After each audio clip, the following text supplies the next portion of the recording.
inyan that I wanted to speak about today is a Maimer Chazal. The beginning of the Maimer Chazal is more or less well known, and might also be well known, but the discussion about it is a lot what to discuss in this Maimer Chazal.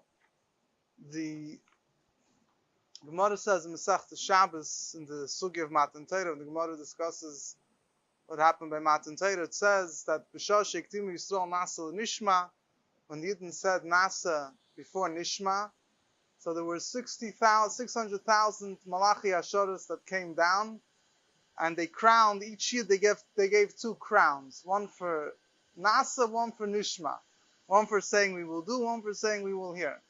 Then when they sinned was the Cheta Ego. So it says that Malachi Chabola, 120,000 Malachi Chabola, negative angels came, and each one took off one crown. So each Jew had two crowns, 600,000 Jews. So 120,000 Malachi Chabola took away the crowns. Then it says that all of them Moshe was Zoicha. Moshe took them. It says that we know that Moshe was Zoicha to Kirun Oir Ponim, that his face shone. That came from the crowns. Those crowns were taken away from the Yidden, were given to Moshe Rabbeinu. And it says that when Moshiach will come, this is what I want to speak about. It says when Moshiach will come, the Eibishter will return these crowns. What is the pasuk the Gemara brings? So the Gemara says over there, Masechta Shabbos, that Rish Lakish says that the pasuk says, "Uftuyei Hashem Yeshuvun," that those that are redeemed by Hashem will return. Avo Tzion Berina, they will come to Tzion, they will come with song. V'simchas Olam al Rosham, and the Simchas Olam has a number of meanings. It could mean eternal joy will be on their heads. It could also mean the way the Gemara says, Simcha Shemei Olam al Rosham, the joy Olam from before, that was from there. Simchas Olam could also mean not just eternal joy, but the joy that was there from before will be on their heads. What do we see over here? So you have the same Gemara is also brought in the Medrash Tanat Vei Eliyahu, and there he teaches us. He says Simcha is usually in the heart. Happiness is in the heart. So what does it mean that the Simcha will be on their heads? So he explains that it must be referring to the two crowns that were put on the heads of the Yidden. And that joy that they had then, that will, in other words, the two crowns which gave them joy and whatever it did, will be returned to them when Mashiach will come.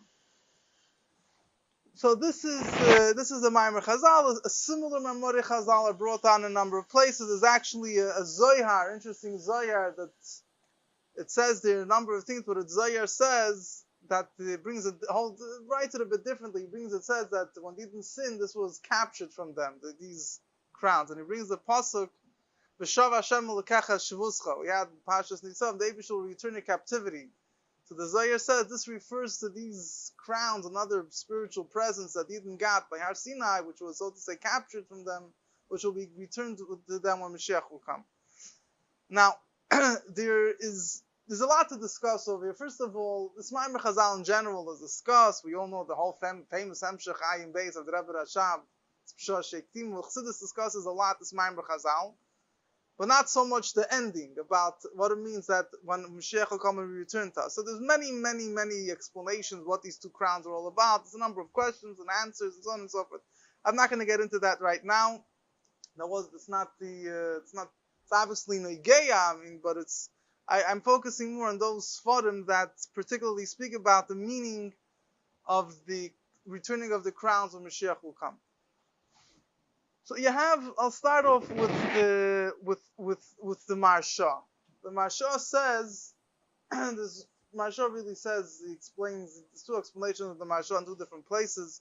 One of them in the Masechta Shabbos, Al-Asar, on that Maimer Chazal, Masechta Shabbos, Maharsha explains that we know in general there are three crowns. There's the crown of Torah, the crown of kingdom, and the crown of Kahuna.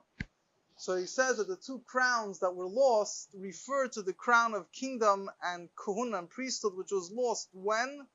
By the destruction of the Beis HaMikdash. He says, although we say that when the Jewish people sinned with the golden calf, the Malachim came and took them away, but he says that he says that particularly refers to the destruction of the Beis HaMikdash, right? Because you know that it says that the punishment for the sin of the golden calf didn't happen right away at the time of the sin of the golden calf. The Eibusher said, "Obiyoyim fakti fakadati," that when he'll punish Yidden later, it'll also be for the sin of the golden calf.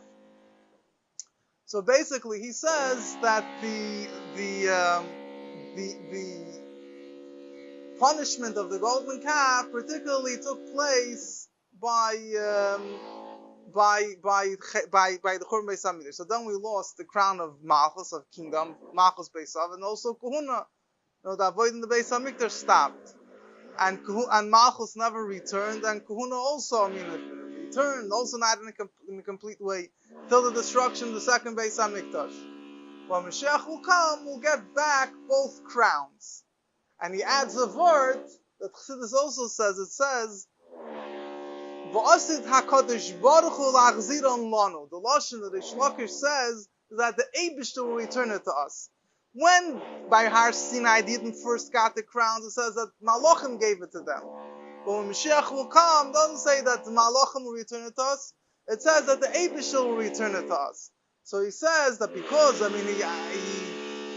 point that he makes is a similar point that the Zohar says, that since the third Beis Hamikdash will be built by the Eibishter, it'll be eternal, will be an eternal edifice. So he says that since the Eibishter will return us, the crowns will remain to us forever. It will be Simchas Elam, will be eternal.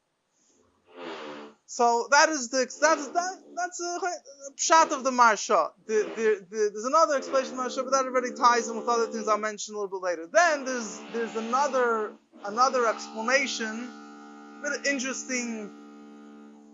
of an interesting. Yeah, ask them to wait, please. I'm to cut it for 20 minutes.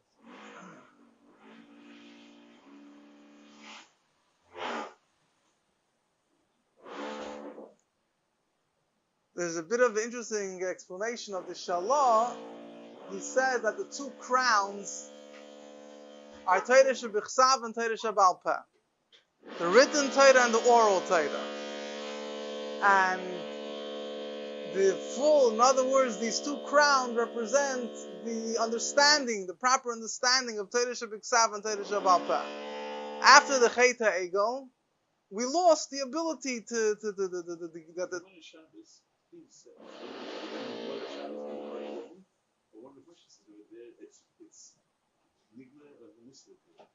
the two ksara. Sure, it is. Okay. So he says like this. He says, it goes through the whole thing. I don't want to get into it, but he says that the learning of Torah, the way it is, when Mashiach, he says interesting words. The reason why I'm mentioning him, because he says, when Mashiach will come, it's going to be one crown, not two crowns. When Mashiach will come, will be one crown, not two crowns. Why? Because he says when Mashiach will come, from Torah Shebiksav, we'll already understand Torah Shebal Peh. The oral Torah you'll be able to understand from the written Torah. So he says, and then the whole learning of Torah will be in a much more spiritual way. Al derech you learn Torah in Gan Eden, and so on and so forth. So he says that these two crowns represent Torah Shebiksav, Torah Shebal Peh. The written Torah, the oral Torah, the proper understanding of it will be returned when Mashiach will come. There's another explanation, another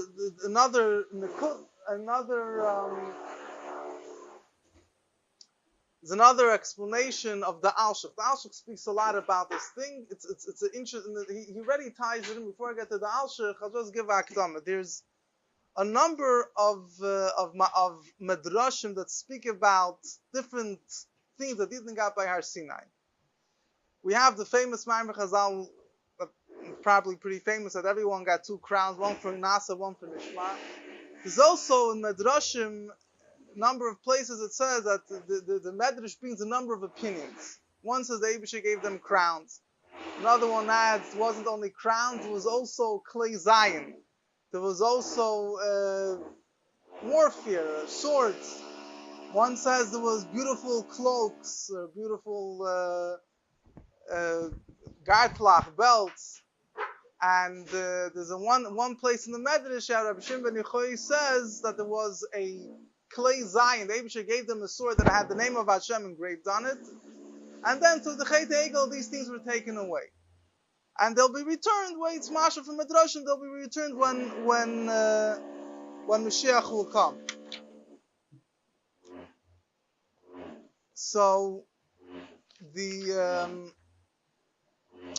he explains like this. The Al-Shif says, what do you think? He says, you think this means this was a physical sword with a physical thing? He says, all these different opinions, he doesn't go through different opinions, but he says that the sword and the crowns are Hainoach. He says the crown is not a physical crown. We have a Gemara Masechta Brachas. The Gemara says that Olam Haba, in the world to come, there's no eating, there's no drinking, no jealousy, whatever different things. What is going to be? It says Sadikim Yoshvim Vatreseim Bereisheim Benenim Zivas Shechina. The Sadikim will sit with their crowns on their head and they'll enjoy, bask in the glory of the Shechina. What does it mean, their crowns on their head? So the Rambam discusses this in Ilchas Tshuva Perek Ches.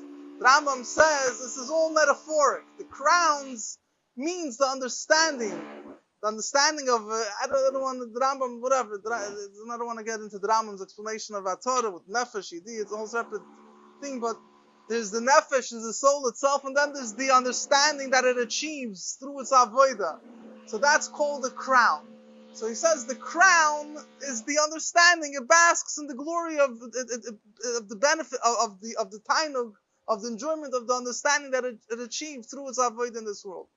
So many Mefarshim explain the idea of these crowns not as necessarily a physical crown, but as a certain connection, a certain spiritual understanding, and like or makif in terms of Chassidus, a transcending, enveloping light that they merited by Ma'amad Har Sinai. So the Rambam actually, it's interesting. People point out the Rambam brings the pasuk, and that Hilchos Shura, he brings the pasuk that Reish Lakish brings, V'simchas Eilam al Roshim, eternal happiness on their head.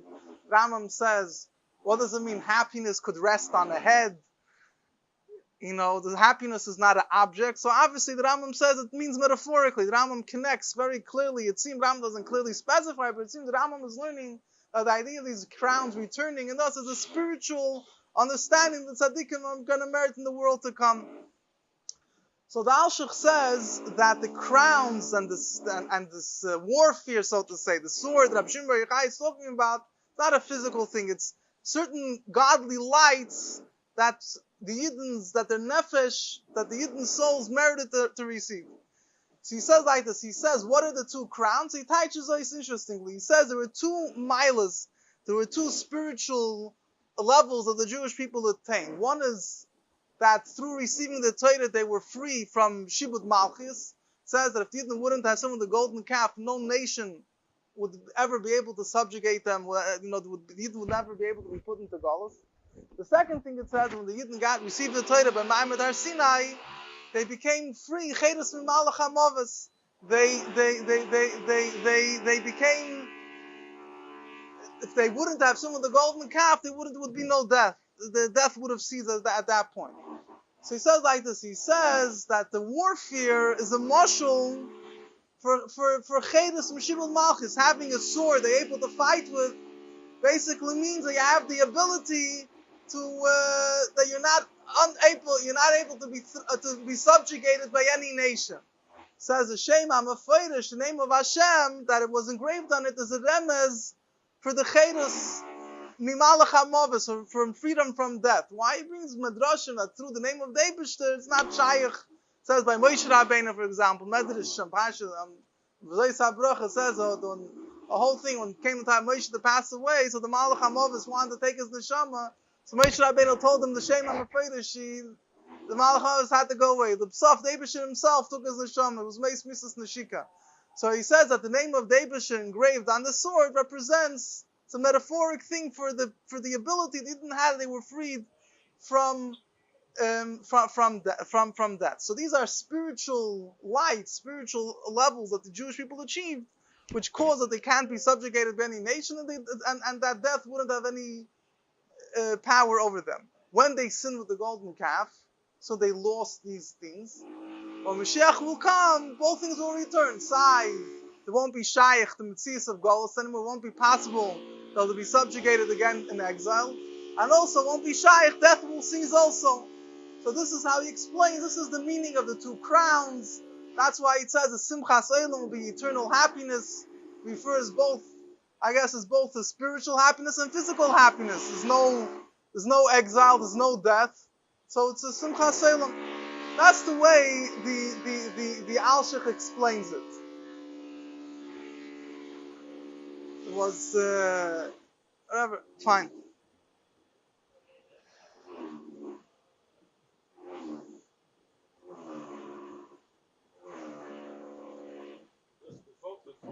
Ha? I didn't stop you. I'm sorry. Huh? I didn't stop you.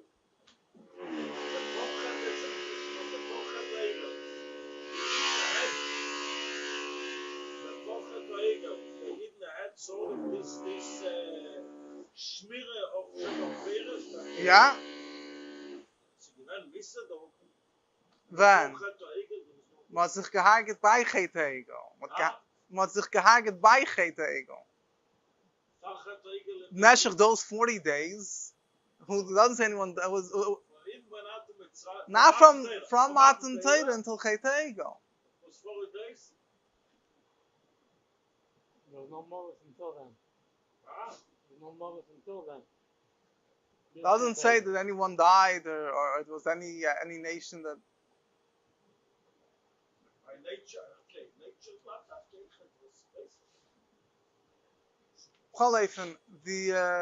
That's the Pirush of the Alshich. There's Chassidus also obviously speaks about this. Chassidus speaks a lot about this Maimer Chazal, but the ending, Chassidus says like this, and Chassidus also connects it. Rebbe Marash has Maimorim, he connects it with the Maimer Chazal and Masechta Brachas, that in Elam Haba their crowns are on their heads. And he explains, up Chassidus, it's an explanation that he gives us like this. He says that the crown is a level of Keser. Keser is a crown. And we know Chassidus explains that a crown is a memutza, is in order for the Eibishter, the light of the Eibishter to shine in the 10 spheres, it goes through the memutza, it's a mediary at the level of Keser. So, yeah, so other places says that the two ksarim is atikanarach, that chesenius hakeser and primius hakeser. So it says that the Yidden merited the revelation of both of these levels by Matan Torah, but they lost it through Chet Ego, and by loss of Lavi, they're also the Rebbe Marash also emphasizes the word that'll be even higher than the way it was by Matan Torah, because we returned by the Eibishter himself, and he brings an interesting thing. He connects as the Maimer Chazal that the Malachim will say Kaddish to the when today the Malachim say Kaddish to the Eibishter, Kaddish Shem Tzvois. Says that in the future the Malachim will say Kaddish to the Tzaddikim. The pasuk that says Vayakol whatever Kaddish Yomrloi, whoever will be left in Yerushalayim will say Kaddish to him. Says the Malachim say Kaddish to Tzaddikim. So he says now he didn't get their hashpah through the Malachim. But lost in love, they Yidden will get their hashpah directly from the Eibishter, and the Malachim will get their hashpah, will get their energy from the Yidden. So the Malachim will say Kaddish to the Yidden.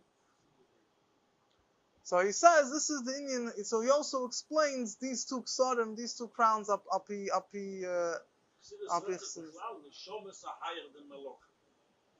Maila, they're higher than Malach. When they come down, it's they need whatever. Yeah. There's another interesting. There's another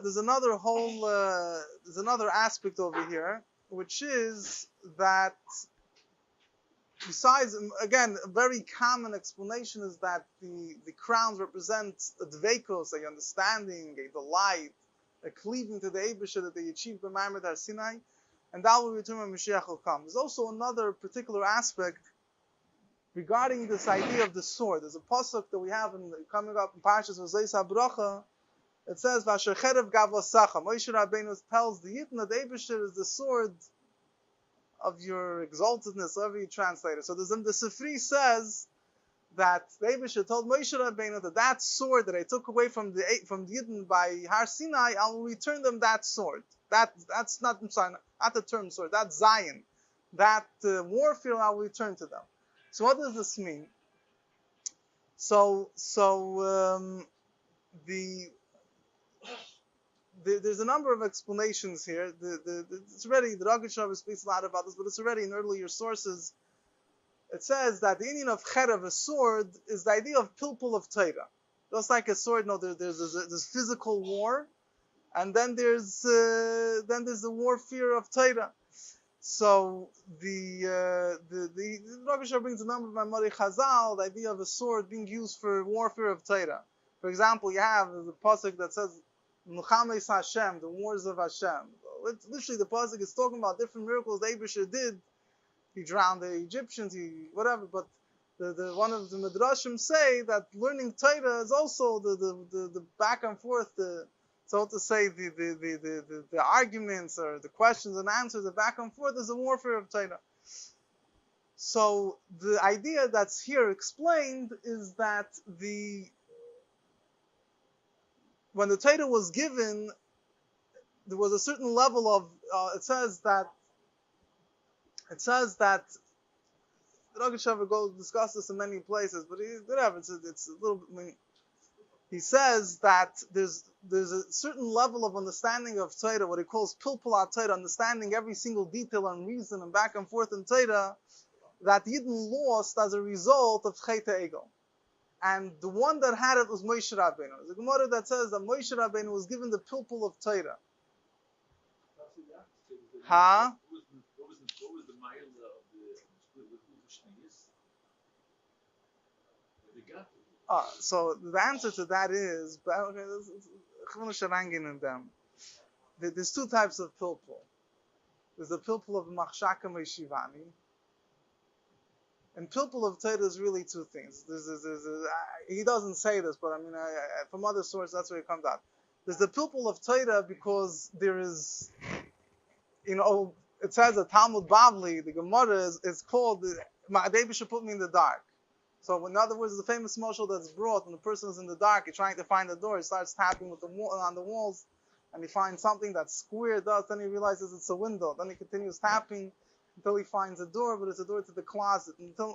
So it says, and what happens when you turn on the light? In 1 second, you see right away. So it says that Talmud Bavli, everything you have to have 15 questions and answers and dots to try to prove everything is how you don't see it. You have to try to prove it based on the questions and Yukilishena. So it says that that's the level of pilpul of you have in Tanya. You got to say the Simchavav, Machlekes Msitra Dera, whatever the lashon is, Kushim.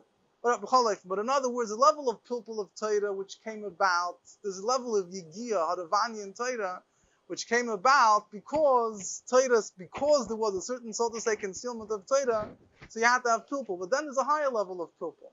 High level of pilpul is not a level of pilpul where, because you don't know, you have to sit and try to figure out what's pshat, but you see everything. But Torah's ain't soft, Torah's unlimited, there's always room, more and more. We take Moshe Rabbeinu's times. As Moshe Rabbeinu's times, Torah was 100% clear. There was no machlokes, there was no, but it was still pilpul of Torah. What was the pilpul then? The pilpul then wasn't in a way that there's a real question that is bothering you and you have to find an answer. So you understand Torah, but you're able to dig deeper and deeper and to look at it from this way and from the other way. Based on a number of sources. So the Chassidus says that the mile of Zlucha Shnius is because the pilpul of Torah, but dafke because there was a helam, because there was a concealment of Torah, Luchas Rishayim Torah would have been in a revealed way. Lucha Shnius, the Torah was given the koyach to there's a certain mile, it says a certain ur choizer. Dafke through the pilpul of Torah, Machshaka Meshivani, of Talmud Bavli, where things aren't clear and you have to dig and questions and answers, you reach a higher level, and it says in Samach Vav, he speaks, but then there's a higher level of, but he says that the Gili of Torah, so to say, the way it was supposed to be, with all the pratim and everything, that was the Yidden lost through the Chet Egel. Only Moshe Rabbeinu had it. And he says that this idea of the sword, and he brings a number of different, the idea of the returning of the crowns and everything, means that then we'll have the complete idea of Torah the way it was meant to be lechatchila. Says al derech what you find that in every single koitz, Rabbi Akiva was able to dash in every single, however you call it, and even certain letters is like a crown, is able to say halachas upon halachas that each. There's many things of Torah we have no idea what it is. We scratch the surface of Torah. Hashem of Taichas, Torah Hashem Tmima. So the Pasuk said the Torah of Hashem is complete. So Hashem said in Kes Hashem, what pshat is complete? That as much as people understood it, no one ever really touched it even. So the Torah remains complete, untouched. After everything we understand, Torah Hashem Tmima. We know it's not. Huh? We know that it knows. Yeah, good.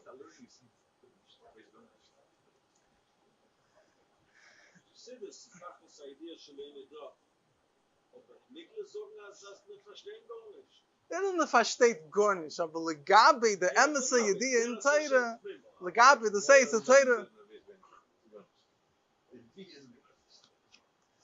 So anyway, so he says he also connects an interesting thing. He says there's I'll finish. It's going to get ready, getting late. I'll finish off. There's another pshat.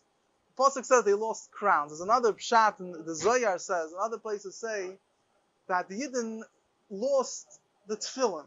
They lost the tefillin. There's a halacha that someone that's, whatever it means, I don't want to get involved. They wore tefillin, and didn't wear tefillin, but what the Medrashim say is that it says a menuda, someone that's excommunicated, is not allowed to wear tefillin. So it says the Yidden lost, they didn't put on tefillin after Chayteg. Whatever that means physically is a separate discussion, but he explains very beautifully that the tefillin are the two crowns. The tefillin shal yad and the tefillin shal rosh are the two crowns.